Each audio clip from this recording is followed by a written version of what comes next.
रातको करिब 12 बजेको थियो। काठमाडौँबाट भक्तपुरतर्फ जाने हाइवे सुनसान थियो। हल्का कुहिरोले सडक ढाकेको थियो र चिसो हावाले झन् डरलाग्दो वातावरण बनाइरहेको थियो। रोहन आफ्नो बाइकमा घर फर्किरहेको थियो। उसले हेडफोन लगाएको थियो तर अचानक बाइक आफै बिस्तारै स्लो हुन थाल्यो। उसले एक्सेलेरेटर घुमायो तर बाइक रोकियो। के भयो यार, उसले डराउँदै वरिपरि हेऱ्यो। सडकको छेउमा एउटा पुरानो पिपलको रुख थियो। त्यहाँ एकजना सेतो कपडा लगाएकी महिला टाउको झुकाएर उभिएकी थिइन्। रोहनले सोचे सायद कसैलाई मद्दत चाहिएको होला। ऊ बिस्तारै नजिक गयो। दिदी, ठिक हुनुहुन्छ? महिलाले केही भनिनन्। अचानक उनले बिस्तारै टाउको उठाइन्।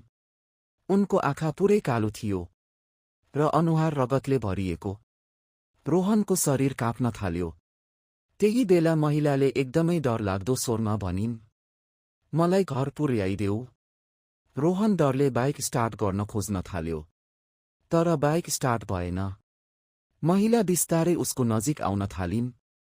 टक टक टक। उनको खुट्टा उल्टो थियो। रोहन चिच्यायो। अचानक बाइक आफै स्टार्ट भयो।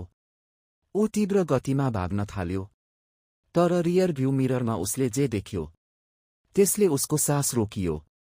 ती महिला बाइकको पछाडि बसेकी थिइन्। उनको अनुहार रोहनको कान नजिक थियो। किन भागेको उनले फुसफुसाइन्। अचानक बाइक अनियन्त्रित भएर पल्टियो। भोलिपल्ट बिहान भक्तपुर हाइवेमा मानिसहरूले एउटा दुर्घटनाग्रस्त बाइक भेट्टाए तर रोहन कहिल्यै भेटिएन। आज पनि राति 12 बजेपछि त्यो हाइवे पार गर्नेहरूले एउटा सेतो कपडा लगाएकी महिला लिफ्ट माग्दै उभिएको देख्ने गर्छन्।